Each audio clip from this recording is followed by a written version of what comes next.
no longer an MP because he lost the election, I'm afraid, because of a Conservative candidate.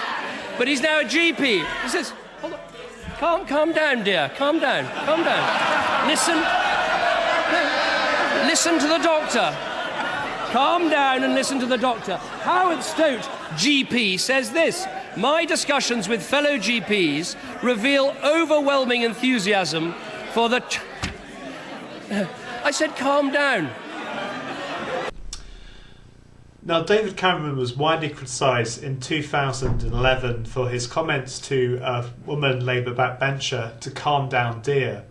And a lot of these criticisms focused on the highly male and adversarial nature of politics in the House of Commons. Now, over the last 100 years or so, very few women have become MPs, and women have also been significantly disadvantaged in terms of reaching higher positions within the civil service. So this week we're going to be looking at the role of women in politics and the civil service over the last 100 years or so, and thinking about the challenges they faced. Now, of course, there's been a number of exceptions to this, the most notable being Margaret Thatcher in the 1980s. And the issue of gender in politics was one that Yes Minister looked at on several occasions. So here we have a clip from the famous episode Equal Opportunities. Oh, now, tell me, Sarah, how many women are there at the top of the civil service? None of the permanent secretaries, 4 out of 150 deputy secretaries. And what about your grade, Under Secretary? Oh, there are 27 of us. Well, that doesn't sound too bad. Out of how many? 578. That's appalling. Aren't you appalled? Not really. I find it comic. But then I find most of the civil service comic. It's run by men, after all. What can you do about it?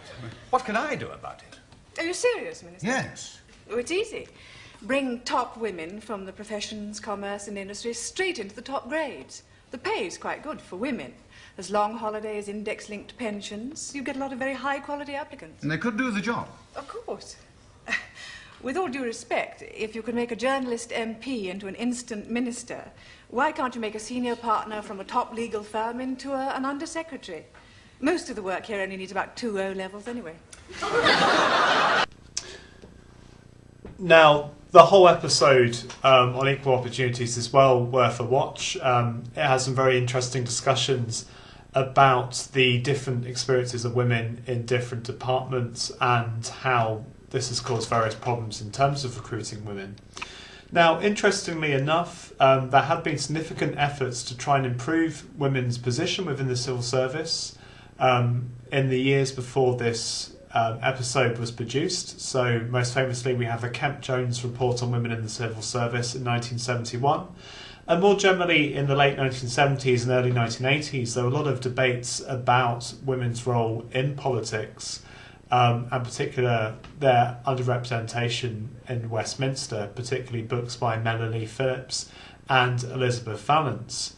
Now, in many ways we have the strange contradiction that Margaret Thatcher can be Prime Minister after 1979, while so few other women take a significant role in politics at this time.